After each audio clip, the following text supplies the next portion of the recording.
Welcome to the upstreamlife.com. I'm your founder and editor, Vishal Krishna. I'm at a factory. You know, I love visiting factories simply because it tells us the bare bones of humanity. We need to build things from scratch, and people are building a bike in this factory. I'm with Orxa Energies, and I've got the founders, Ranjita and Prajwal, with me. How are you guys?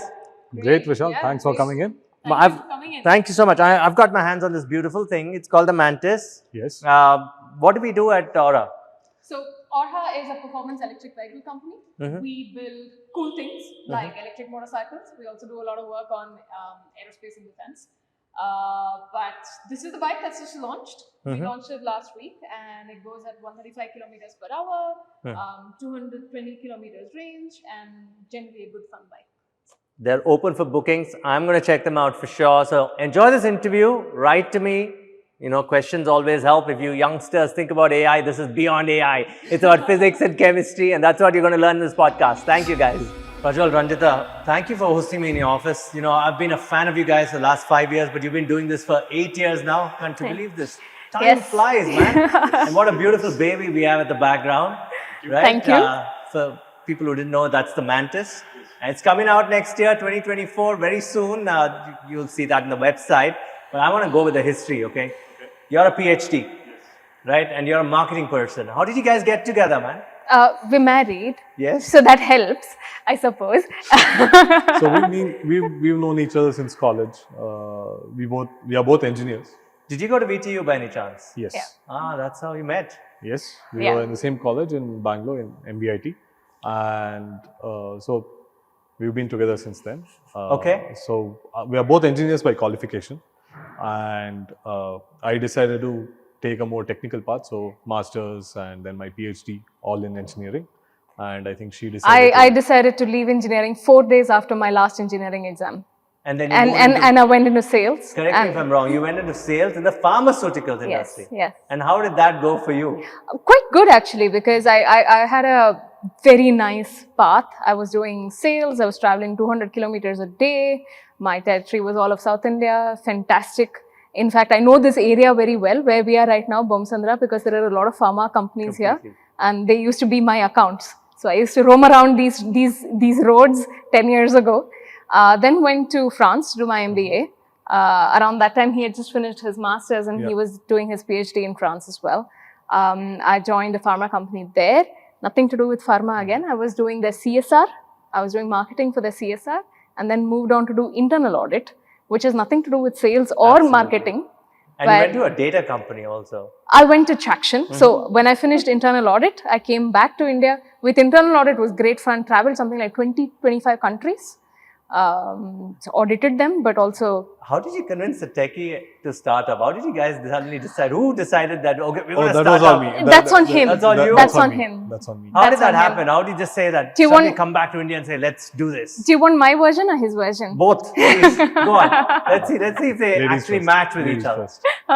Yeah, so I was on an audit in South Africa, very tough audit. And I get a call from Prajwal, and I take it in the fire exit. Okay, because, you know, you're supposed to be auditor, you know, very formal, all of that. I take it in the fire exit, and Prajwal's like, so I'm thinking of putting down my papers and I'm going to start the company. And you're married by then? Yeah, we're married by then, right? I'm thinking of starting off, and I'm thinking of putting down my papers. And by then he's already started his experiments, right? He's already bought a couple of motors, he's got a couple of battery packs, he's doing something in a garage already. And I was like, yeah, you know what? Let me just finish this audit. I have a break. After that, I'm coming to India and we'll talk about it. No, you're not listening. I've already put down my papers. And I'm registering the company. You just threw that in right away. I said, I'm done with the corporate world. I'm going to go do this. Yes. Why, Prajwal? Yeah, see, I think it's pretty clear. So I've always wanted to be in a space which is engineering and where we have a direct impact on a lot of things. And to that extent, I did have good roles. Corporate wise, I was pretty high up in the ladder, very good visibility to top management, a lot of responsibility. So we were setting up very good, let's say, collaborations between India and France. between the Indian engineering services offices Absolutely. and At that time, R&D Dassault labs. was investing heavily in India. A lot of the French companies were coming in. Yeah, the yeah, Germans were coming in. Yeah, in the sense that even the work we were doing was pretty exciting. I helped them set up their first university collaborations with Indian universities, one in Bangalore and one in Delhi. I also led a team where we were kind of setting up and working with the R&D labs in France, where the group was doing a lot of research. And we were also doing a lot of the simulation side of things here, collaborating. So it was a fun experiment. But somehow it's always wanted to do a little more. And at that point of time, I did have the option to kind of either go back to France and do core R&D or to do something like this. Because this was a problem that we used to feel on a daily basis, right? Yeah. So you're stuck in Kormangla traffic for like 2 hours, 3 hours, and it's just 6 kilometers, 2 hours. It doesn't really work. You feel the pollution, you feel the Yeah, it need for impacts you, something yeah. clean impact. You feel that impact. It really hits you. So at that point, I said, yeah, okay, this is something we'll do. This is something we've been talking about for a while. We had been talking about. You were talking to her about it always, or Yeah. Okay, To he was her, telling to you a my- lot Yes, about this I was is aware happening. that the motors had been procured and the battery packs had been so to procured. her, to cousins, like as far back as school, we used to debate about, hey, EVs, no EVs, and then EVs are no bikes are available, only bikes are expensive. So we just said, okay, let's just go about building our own, and that's how kind of I just said. How did your parents take it? I mean, in India at that point in time, starting up is not cool. And you're first generation entrepreneurs, correct? Or where did you come from an entrepreneurial family? So I come from a family of entrepreneurs, or let's say my grandfather undertook his own Okay. entrepreneurial journey after being in the government. My dad has always been on his own, so as an entrepreneur. So it was easy for you to take that step. Not really. No? I mean, it's a completely unrelated field, and they are both civil. So all my families are from civil side. So this has nothing to do with that. Just to be clear, there has been entrepreneurship in the family, but it's not. What about her? How did her It's family not generational take it? wealth. So How did your- Yeah. So, I mean, for us, it's been for my family side, it was very different because my brother-in-law did startup, but 20 years ago, but it was at a different kind of undertaking, like a different kind of a scale. My father was always in the corporate sector. And my mom was always in central government. She was in DRDO. So very different kind of thinking. But I think a lot of the way that they think and the way that they've The taken public up, sector was always about safety and you but the way DRDO works. So my mom was with DRDO and my Yes. dad was in private sector, but in automotive only. I would say what is these days called entrepreneurial, in terms of the types of projects that they would take up and the types of work they would take up. I would see that, right? Growing up, it would be there. So good that you got lucky. Then she would have just said, go for it then, right? She had no choice. She said, let's do this together. Look, I think I have been very lucky in that a lot of people around me have been extremely supportive. Correct. Yeah. There's no two ways about it. Yeah. Definitely not generational wealth kind of background, but in terms of support, in terms of encouragement to say, hey, if you feel Give it so a shot. strongly, give it a shot. We are there for you. Okay. So in that sense, I think we've had I have been very lucky with a very strong support network. And I think that's been actually very helpful. Right? Okay. How did the name come about? A lot of people would say it differently. She had to correct me several times when I first met you 5 years ago. But it is Aura.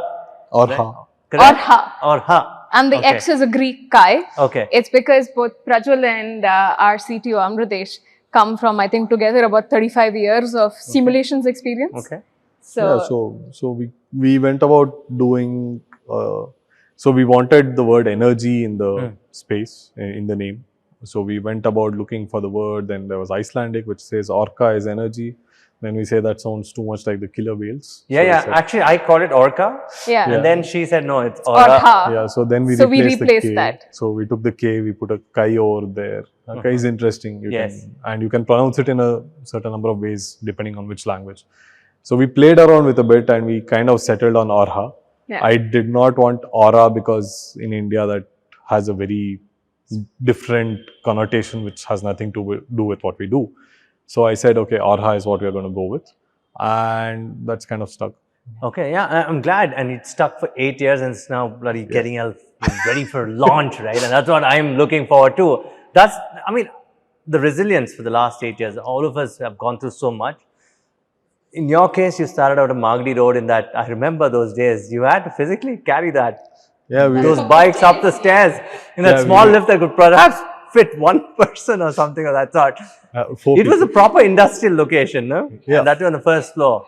We were on the second floor. Second floor, yeah, second floor. Corrected, yeah. So I think, yeah, I mean, as entrepreneurs, you do need to get your physical exercise somewhere. So that was our way of getting it done. No, and I think a lot of times what has held us together and held us true is, including our resilience, is how we've tried to keep ourselves as capital efficient and as frugal as possible. Building a OEM or being a first-time OEM is a very, very expensive endeavor, or you can easily get the costs out of hand. But we've been lucky in that, they've always tried to keep a you've been reading my mind. In fact, solid head on our shoulders. Building a proper OEM, you took a call initially saying that we'll build this completely in-house, right? Did you know what are you going to keep in-house? Because when I look at the automobile and two-wheeler space, it has vendors, the OEM is just the brand. But in this case, you decided that we're going to do everything in-house, right? Yeah. How did that experiment pan out in the 8 years? If we wanted to say we wanted to do tires, that would be not sensible. I think what we wanted to do, and our mission has always been performance electric vehicles, right?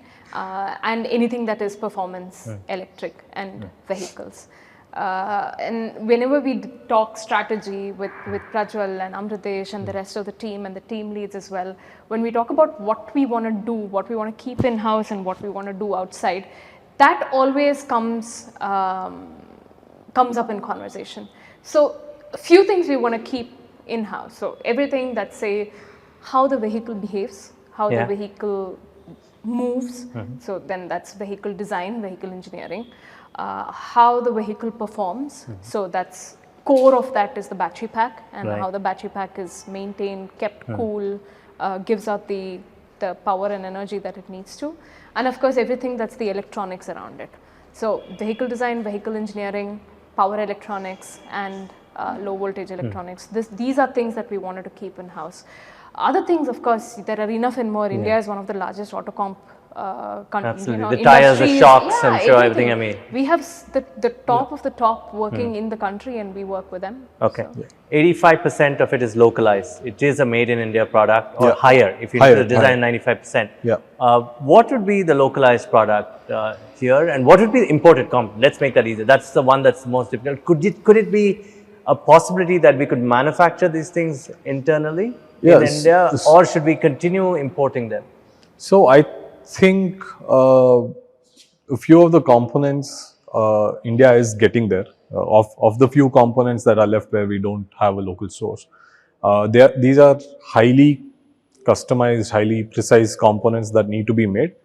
India is getting there. We are working on ensuring local sourcing as much as possible. I think the biggest question mark, or not a question mark, but probably the most long-term sourcing localization challenge is going to be around the cells. Because a product like this requires a certain kind of performance on the cells. And one thing that we have been very clear, both from our theoretical inspections as well as our practical experiments and looking at the industry, is what works for the local mass market will not work for a product like this in terms of battery technology itself, the cell technology itself. So that's one thing I think is probably going to be a little longer in terms of localization. I'm not saying it's not going to happen. I think it will happen, but the form in which it will happen will probably be a little longer. But the rest of it, I think we are well on our way to localizing quite quickly. That includes the motors. The motors, motor controllers, all of that. So we already, sort of setting up. We already have multiple partners with whom we are discussing, we are exploring. So in our case, because we are such a technology heavy company, any component that goes on the Mantis is extremely customized. It has a lot of specs that they have to meet, which come from us. There's a lot of changes that we demand of our customers, and they need to be able to meet that very repeatedly. Okay. In terms of the engineering, like you said, I mean, the paints, I mean, are very unique, Look. right? And the body kit is very unique. Yeah. Everything is designed in-house, right? It's all At this designed point in in-house. time. It's all manufactured in India. It's all sourced in India as Okay. of today. Yeah. And you call it a performance vehicle because what category of or age group of people would you think buy this? That's a beautiful question. I really like that question because it's the Mantis is a street motorcycle. So by a street motorcycle, we're not eliminating anybody. So it's not a sports motorcycle that's like very committed and you need to be of a certain age group or a fitness level to be able to ride a sports motorcycle. A street motorcycle is a very accessible one. So when you think about the posture, the ergonomics of the Mantis, how you will sit, how you can, whether you want to sit, you want to tuck in and you want to go faster, you want to sit back, you want to enjoy your ride, the Mantis allows for all of that. The other things that we've done is the Mantis is really, really lightweight. It's the lightest electric motorcycle in this segment. Okay. Do you want to give the specs? Yeah. So it's just 182 kgs. This one, the one behind me. So if you think of comparable electric motorcycles in the segment, it's upwards of 200 kgs in India and outside of India.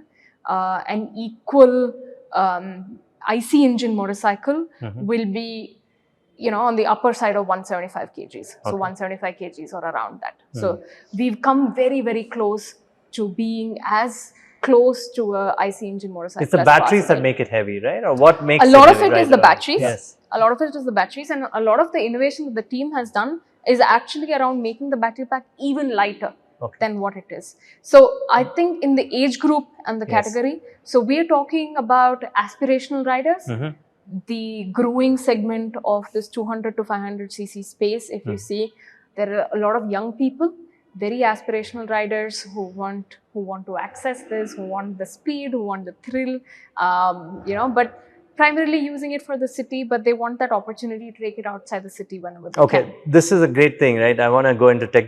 You said 200 to 500 cc. Yes. In this case, there's no such thing as cc, right? In this, so equivalent. It's equivalent. How do you talk to them about power? So let young people get educated. Let's start an EV movement where people don't say cc anymore. You can say equivalent of horses. So go on. Yes. Yeah. So I think the horsepower equivalent is a good yes, comparison. That's a good measure. Yeah. So that's something that we do. The other parts that we are looking at is typically, how it handles, how you're able to lean it, throw it around, how you're seating. So it really comes down to what you're looking for, and in that sense, I think the motorcycle itself is so subjective because people want to ride it. Other typical metrics that you would compare are your top speeds. You look at your 0 to 100s. So these are well-established methods. So instead of cc, you would probably look at horsepower. That's probably so 27, 28 horsepower. That would be the Mantis. So that would put it equal to a nice 250 cc bike. Very nice. 135 kilometers top speed. Good range. Good range. 220. Okay. And 0 to 100 in 8.9 seconds. And the age group would be 28 to 45. I'm including myself there, but I'm just saying. No, I think a lot of younger population as well. So if you look at where our bookings and our booking interest comes from, it ranges quite widely. You have the people who are the younger 20, 25, 30 age group. So first job, second job out of college, that age group. You have the more established people who are, you can say, boss bikers in a way, that they have their own multiple bikes and they're looking to add to their garage. Women can be bosses too. Women boss bikers, there is a significant population. So when we run track days, we did track days for customers from June to September. And every single track day, at least 20 to 30% of the participants would be women. Okay, and consistently. That's good to hear. Consistently. So lots of women bikers as well. And we have even much more senior people, people who are, say, close to retirement, who are want to aspire for the design and the format is very easy for them to ride. So you have people who would, say, ride a Harley, also look at the Mantis as a city bike, right? As a city bike. Yeah, because especially with the big bikes, what you see is that in city traffic, it's typically unwieldy, it gets really hot. But once you go to that segment, it's very hard for, say, someone to come down. But for those kinds of people, something like a city alternative is pretty interesting. Yeah. If they still want to be on a bike. So it's a very wide range because of the way the Mantis is and the ergonomics of the Mantis is and the performance of the Mantis, right? It's quite an interesting 3-4 groups of people, Okay. all So of whom are interested. It's a get-to-work bike. It's an aspiration for a middle-aged man like me. I'm just saying. And also for the older people, it's the older people who have the big bikes, Yeah. right? And they want to not Yeah. compromise on that. They also like on the Mantis. performance, right? Yeah. So they want to go a little Yeah. fast too on the roads, which is great to talk about. Do Indians appreciate the technology that's going into this? I mean, do they talk? Today we talk about experiences on the tab that you have, the app that you will have. Do they appreciate these things? Is it an Absolutely. important part of the service element for you? I think it's dependent a lot on how the execution is. And I think people do appreciate something that's nicely executed. I don't think we would be the type of company that would say you need to install like 10 apps to get some things done. You don't want to do that, yes. Definitely no That's way. bad. That's something that'll chase them off, yes. we will stay away from that. And Yes. I would not approve anything like that. Neither will Ranjita. So, that being said, I think the app, look, for us, the motorcycle is an outdoor activity. It's an outdoor element. It's supposed to be your companion outdoors, right? So, for us, it is not so much about focusing on the tech connectivity part of it. It is all there, right? So, the bike can be connected to your phone. It's connected to the app, connected to servers. Depending on the permissions from the customers, certain data can be anonymized and collected. That should help you get your data analytics, help you get your service on time. So all that is sort of built in, and you'll obviously start seeing it once the bikes start coming out on road. But for us, it's really about enabling what you would experience the bike as a vehicle and how it would fit in your life. And try to minimize the number of hoops you have to jump through. You don't want to be the OEM where you have to jump through like 100 hoops just to be able to ride a vehicle. Just to emphasize that part, the Mantis has to fit in your life. You shouldn't force fit your life around the Mantis. Okay. So you will not have 10 apps. You will not have to jump through hoops for the charging. We'll make sure you have multiple ways of getting the Mantis charged up and you're on your way. We'll make sure that all the aspects of owning a Mantis become so simple and easy for you that it's just a seamless fit in your life. I think that's what the consumers would appreciate in the end of the day, right? Exactly. And that's what spreads the virality, that the product is easy to use and therefore being embraced is very important. So who's the classic influencer in this? Will this be, like you said, the person in a second job telling his dad that you got to get this? Or what do you think? I think there are a couple of types of influencers. I think 2 primary. So one is, I think in terms of chronology as well, the guy who has, say, a bunch of big bikes or 1 or 2 big bikes already and is looking for a city alternative, right? He comes and rides the Mantis. He or she comes and rides the Mantis and they're like, hey, tells their group that, guys, you got to try this bike. You got to, I couldn't believe it. I was a EV non-believer and now I've changed my mind. And we've seen this happen in our track days. The guys on the big bikes, they come and they're like, I was an EV non-believer and now this bike has changed my mind. Yeah, a lot of the guys who do these Harleys and other big vehicles, right? They say, I wish this had sound. That defeats the purpose of it. For me, they don't say it. Some of them say it. Actually, once they've ridden the Mantis, they don't say it. Okay. Okay. So I think one of the aspects that most people kind of miss out is that the motor does have a sound to it. It's a different kind of a sound. I tell people, are you riding it for the performance? Are you riding it for the sound? You know what I mean? No, but I mean, sound is a big factor, right? It's part of the experience. It's a big factor. It's part of the experience. So it is something that people do appreciate and it does drive a certain feel. You can't say that there's no feeling aspect of it. But I think EVs do come with their own. So, while we most of us are trying to ensure that your experience on an EV is not going away from what your expectations are as an IC user. At the end of it, the product is different and it does have its own set of peculiarities and features to it, which you have to experience, and it actually has its own experience. It's not, you have an IC engine, you have an EV, and the experience is very different. Absolutely. And you're not going to be one of those people who are going to retrofit an audio sock there to say that, okay, let's simulate this sound and say, let it sound like, let's make these guys comfortable with that kind of a performance. The team will resign en masse upstairs. Absolutely. Don't worry. I think we've moved away from that. But I mean, it's strange, right? But I'm glad people are now coming and saying, I want to enjoy the performance. And the keyword he said was peculiarity.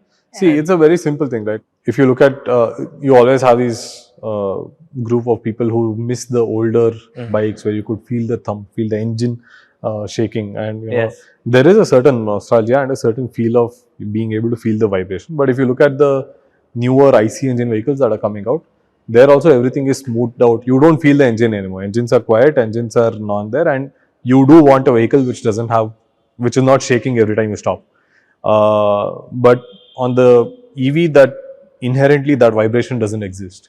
So it's a different kind of a feel. I would not say it's not. I would not say there's no noise. There is some noise. It's definitely a thing to be experienced. Yeah, and that's why we'd have people coming, right? People who come for our track days, they come and say, guys, you got to try this. I never thought I would recommend an EV. I never thought I would, I was an EV non-believer. This has changed my mind. All three of us drive and ride EVs, which is interesting. You know, when I decided to love these kind of bikes, Tom Cruise had this movie called Oblivion. And he gets off this hovercraft and then he pulls out this bike and he, and that's the reminder. When you see these kind of things, I want to be that. There's enough noise in the world already. Let me ride something that makes me feel comfortable. And that's what these guys are bringing to the table, ladies and gentlemen. So I appreciate what you're doing. What about the chemistry? People talk battery chemistries. It's technical, I know, but it really matters because we have to import those materials also and build on those. Do you look at these very seriously?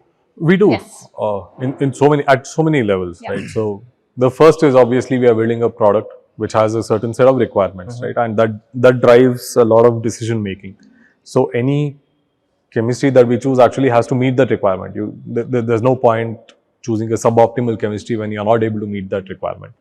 The second one is nobody is out there to shortchange the customer. Like we are as interested in making the product a success and as interested in making the product as widely affordable and accessible as possible.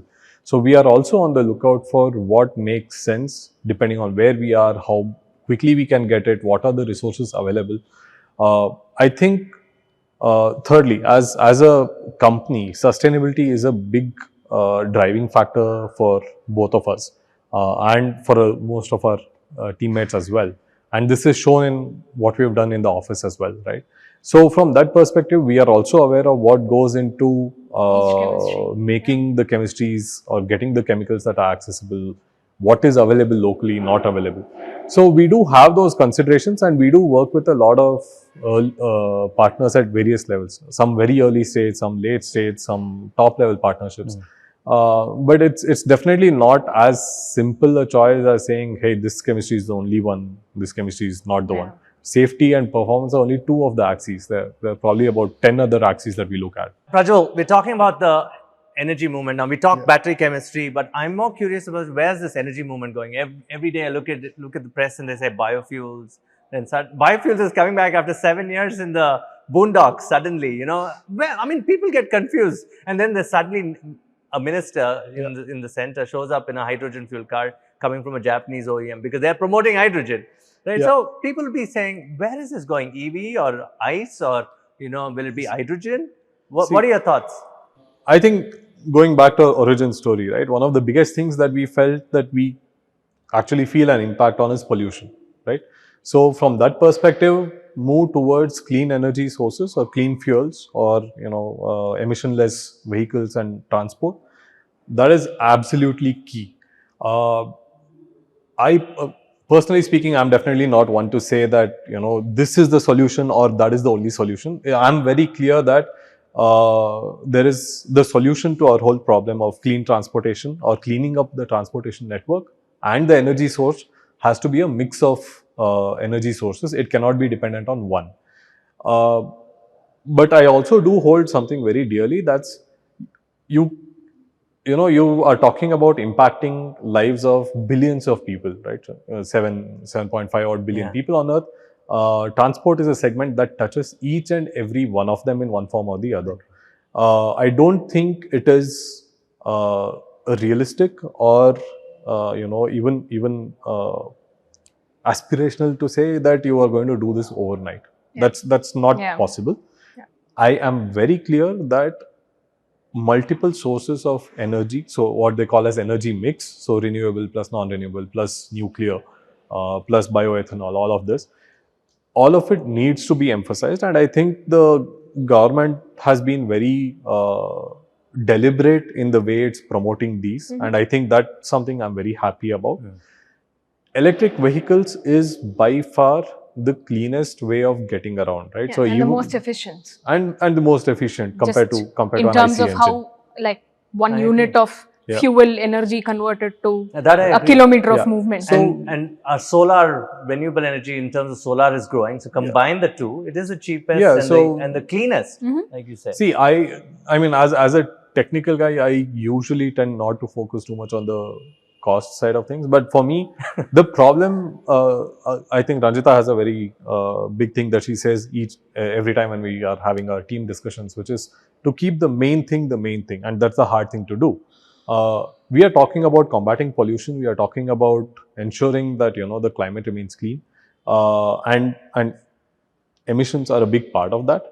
So we have to focus on getting that down. That's the main thing. And whether you achieve it by a mix of hydrogen, biofuels, electric vehicles, or solar vehicles, hybrid vehicles, I don't know. That's not the point. The point is, it's not how you get it. It's not about what the mix is. The point is, we need to have it down. And I think a lot of other EV founders also agree with me. I think the fact that you bring air pollution down and emissions down it's non-negotiable. It cannot be negotiable. For us, the choice has always been electric vehicles and the performance segment. The way why we have come down to choosing this segment of motorcycles, it's a nice big problem to solve. In India, it's one of the largest two-wheeler markets. About 20 million a year or something of that. Two-thirds of that, actually two-thirds of the market is motorcycles. Only one-third is scooters. And in this space of the two-thirds of motorcycles, this segment of motorcycles, or what you can call the early performance segment or the mid segment of motorcycles, has been growing year on year. And it's a clear reflection of the aspirational country that we are in year on year since 2016.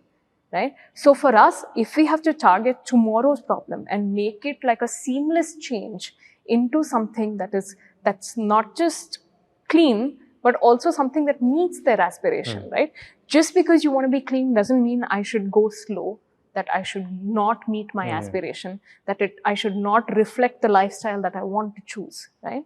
So for us, this was the choice. That clearly, when you solve that problem, this is the choice that comes out. For me, you're an energy company in many ways, right? I mean, there'll be many more platforms coming out, and I'm sure because you're a scientist and you're an engineer yourself, but into marketing, and I'm sure there'll be many experiences and platforms that you'll work on.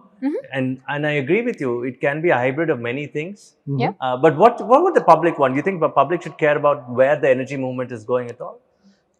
Yes, I think the public should care about the air that they breathe. That's all. That's it. And I think the public should care about... That's non-negotiable. That is non-negotiable. The other thing that's non-negotiable is their aspirations. Just because someone wants to move today, their first vehicle, India is at a position right now, socioeconomically, and the way we are as a country, there will be so many people who will be now buying the first vehicles in their families ever. Absolutely. And shouldn't that choice be something that meets their aspiration? I agree. Right? So for us, I think that's clearly what's important. And you were saying, I think people should have a say. That's clearly a very good indicator of the democracy aspect of it.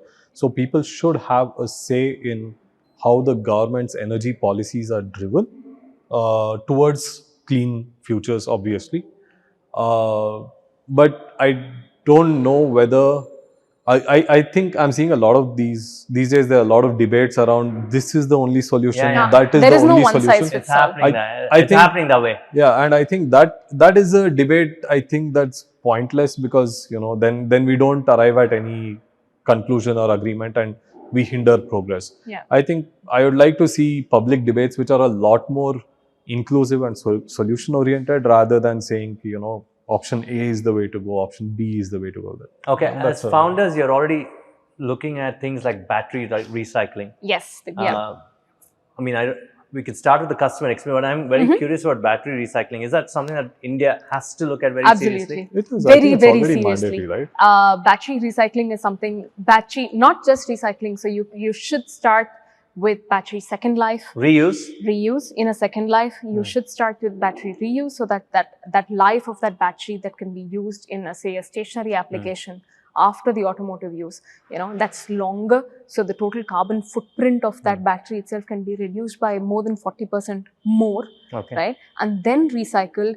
And recycling tech has evolved a lot these days. You can pretty much recover most of the raw materials from the cell already.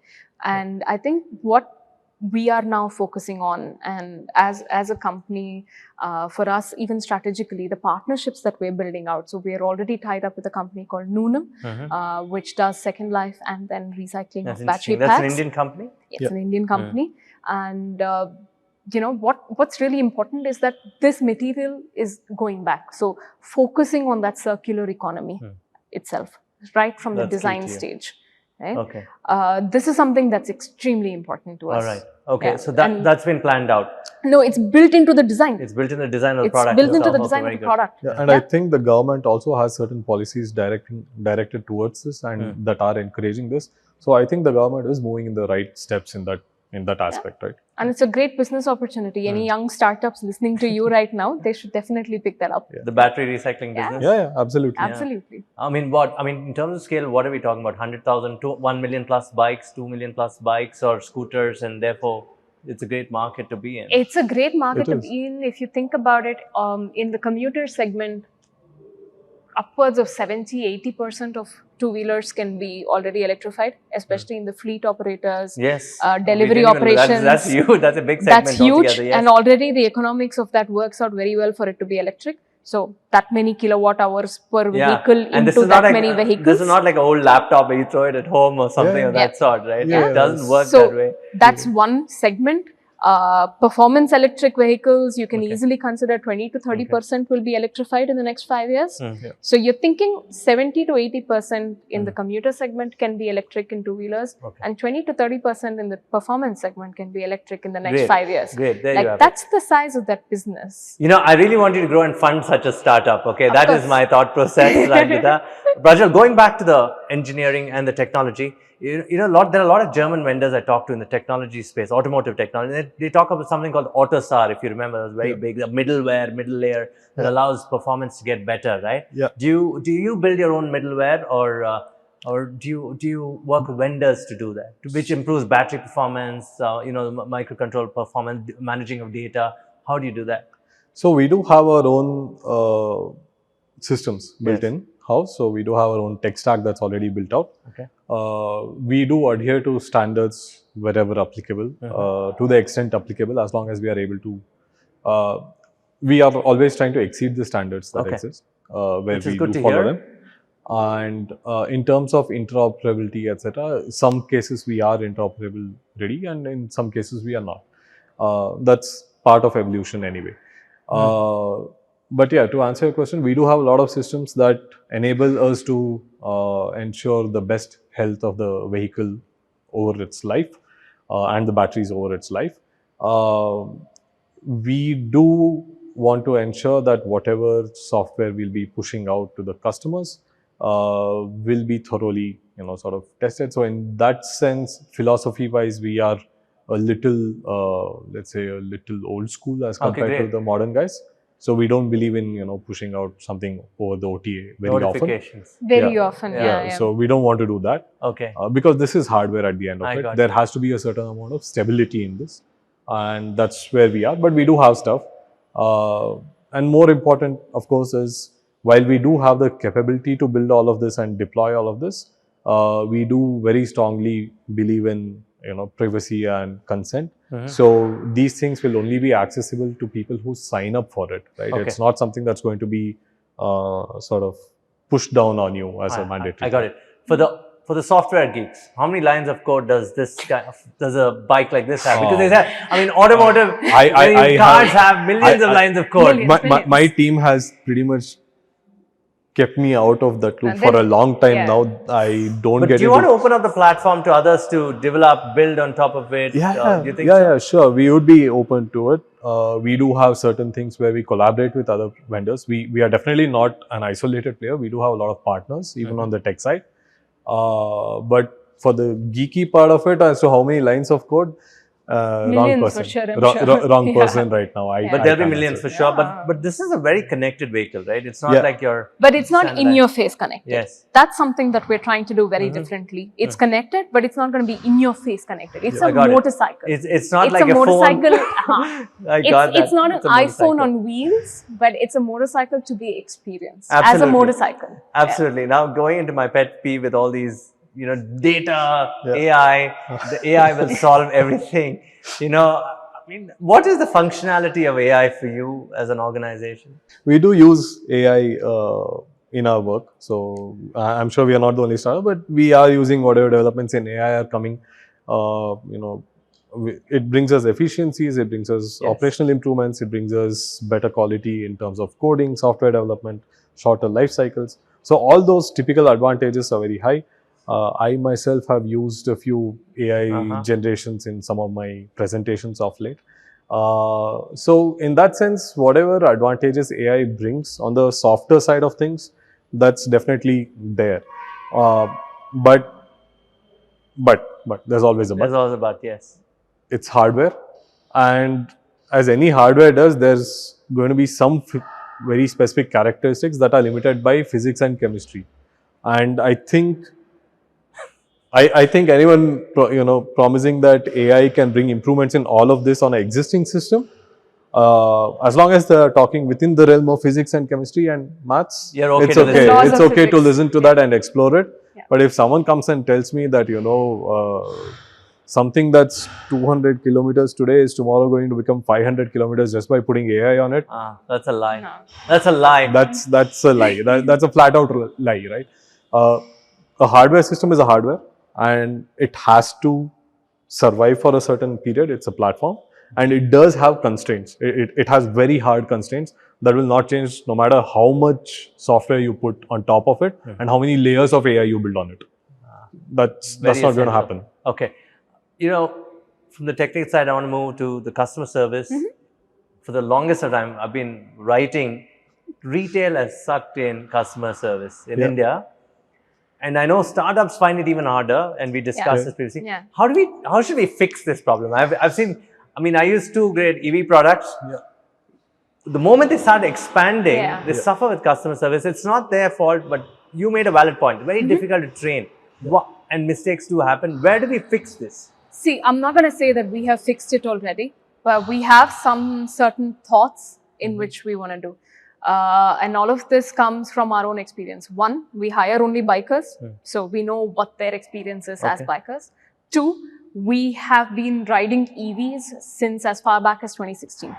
So we are EV owners and EV users since as far as 2016. So these are 2 points of view which really shape our experience that we want to give our customers. Right? We are thinking of this in a very, very different way, in that we want to give the right experience to the customer, and we're thinking of it from the owner's point of view. Which is why our expansion plan for next year, we are starting deliveries in April. Our expansion plan next year will be extremely deliberate. We want to have the after sales already set up. We want to have that network already mapped out. We want to make sure our testing is so thorough and so extreme that we have whatever is needed in terms of spares, in terms of whatever is needed for the customer before we even hand it over to the customer. No, I'm glad you're saying it with such passion, because, by the way, this is totally unscripted. Seriously, they should, people watching this should realize this. It comes out with such passion, because all founders today really want to make sure that the product works, man. Yeah. But the product experience doesn't end at making the product, Yes, right? I agree with The you. product experience is in that ownership experience. How is it to live with this product on a daily basis, right? I liked what you said. They have to embrace it. It has to be part of their daily life. If we get that wrong, Yeah, and if we hard. don't think about it, Yes. as product own, like making our responsibility doesn't end at making a very nice cool bike. Yeah. Right? I Our agree. responsibility is that person, he or she can ride that bike for the next 5 years Yes. without any issues and hiccups. Absolutely. I mean, safety, privacy in the connected world is big. You have a black box also. How does that work? You value people, everybody values people's privacy now, but there is a black box that is needed in terms of SOS or something. Do you guys have that? I mean, the system is to some extent closed up, but when it comes to privacy part of it, any data that let's say you consent to sharing data. So we are with us. moving into that world. Most of them will consent. So let's assume most of them will consent it. Yes. We are very particular that we will not collect anything that can identify you as you, right? That's which not is a the big objective movement today, right? Yeah. For us, that's, I mean, it's a logical outcome, right? I don't like it when people target me with certain ads or certain discourses. Or I don't sell see my why. information. Yeah, we absolutely hate it when someone sells our information and we start getting these random calls. So I don't see why my customers should like me doing that. So the objective really for us is to draw a fine line between what is absolutely essential and what is not essential, right? So what is essential for the vehicle to be well maintained? Well, yeah. That adds to your experience, right? That would enhance your ownership, because then you know that this has been taken care of, that has been taken care of. But does it go so far as to saying that, hey, I went from here to there, and then the company knows about it? No, I don't. It's not necessary.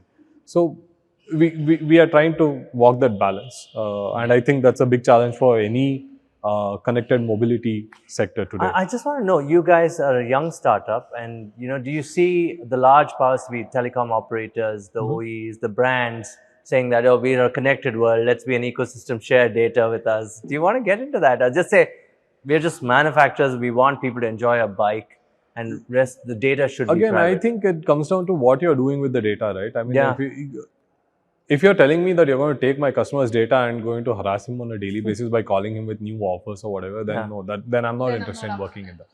So we would probably do a lot of gatekeeping, and I think a few of the big OEMs, or even in the consumer product segment, there are a few companies which do this really well, where they say, okay, you're saying you want to get this information and you want us to share this information with you. That belongs to actually our customers. Yes. But what do you intend to do with it? And what are your safeguards to say you're not going to do this or you're going to do this, right? So it's a little more involved as a discussion or as a policy, but at the heart of it, if and only if something adds an enormous, tremendous value to our customer, is when we'll sign up for it. Otherwise, just stay away. It's no connectivity for sake of connectivity. No, that's great. Okay, I'm coming down to the final segment, and you did a 14,000 kilometer ride last year. This year, I think. Last year. And how did that pan out? Did you do that on your own, or was it a bunch of friends who did it? Not a bunch of friends. So we actually, out of the blue, got a call from two mentors in an accelerator in Bangalore, and they wanted to do this for their own personal milestone. One was turning 60, one was turning 50, and they wanted to take made in India startups to the tier 2, tier 3 cities of the country. And we thought that was like absolutely fantastic idea, right? Because Bangalore, Delhi, Mumbai, young people have a lot of access to a lot of startups and a lot of mentorship, but you don't have that in other cities. Right? And they were bikers, and they said, guys, we want to do this on your electric motorcycle. And this was the pre-production prototypes. So now these are completely tooled up. So these are the final tooled up parts, not off the production line, this one, but the final tooled up parts. Last year, we had metal 3D printed parts. And they wanted to do this ride on that. And we thought, firstly, you guys are very brave. And kudos to them, John and Gautam. It's just my That was amazing. That was good branding for you. They did all. No, they did but what the eastern part of India. No, they did the entire perimeter of India. Okay, they and did? That's why it was called the Electric Bharat Mala. Okay. Because they did the entire perimeter of India. They started from Bangalore, went to Mangalore, down to Kanyakumari, Okay. up the east coast to Yeah, Calcutta, they were the East Coast Road. They went to Calcutta, northeast. up all the way across the Gangetic Plains to Kashmir, then down to Gujarat, and then back to Bangalore. So they went from Bangalore to Mangalore, come straight, they covered the V shape, went all the way up to Calcutta. Beautiful ride. It was a great ride. Beautiful The ride. roads are good though. Roads, no, not necessarily Not all, everywhere. no? Not all. Roads. Not We all. had all sorts of road conditions, great highways, very bad highways, no roads, small city, village roads, Village roads. Yeah. landslides, So that must have been 45 good. degrees Celsius, minus 5 degrees Celsius, all of it. All of That's it. great. That must have given you enough data to work on the product, better Yes. it. And It now was good obviously- starting. Yeah. We So continuously actually, been testing. when they came up with the idea to us, and the first meeting that we had, Prajwal and me went out, got ourselves a couple of mugs of beer, and we sat down and wrote 3 pages of 2 columns thick, all the problems that we could potentially have on the bike. And you Yeah, I fixed mean- them, obviously. And we said, let's do this anyway. No, so as any project, right, you do have to see what works, what doesn't work, what could go wrong, because you're talking about giving pre-production bikes out to people outside the company Yeah, Yeah. for a period of about 2 months, 2.5 months. 2 months, yeah. And as a company, we need to also be able to support that. So it was an interesting. It was thing. a very interesting project. So have you filed patents on this thing? Oh, yes. Granted? Any granted yet? Some are granted, A lot of some them are are on the granted, a way. lot of them are yeah. not. Okay. That's good IP for you guys too. Yeah. So yeah, guys, bookings are open. So go Bookings for are it. open. Go to orxaenergies.com. I will take your... Yeah, I'm going to do lunch You're now. going to I'm do I'm that gonna do after it. lunch. Yeah. So just go to orxaenergies.com. On the top right, you have the booking link and you can book. No, I'm so happy for you guys. My last question, husband and wife, building a company, all the travails, travesties, whatever. How do you guys unwind? I mean, I'll make it easy. I run away on bikes. You run away on bikes? Bike rides. I run away on bike rides for like breakfast rides or something. We have a small group.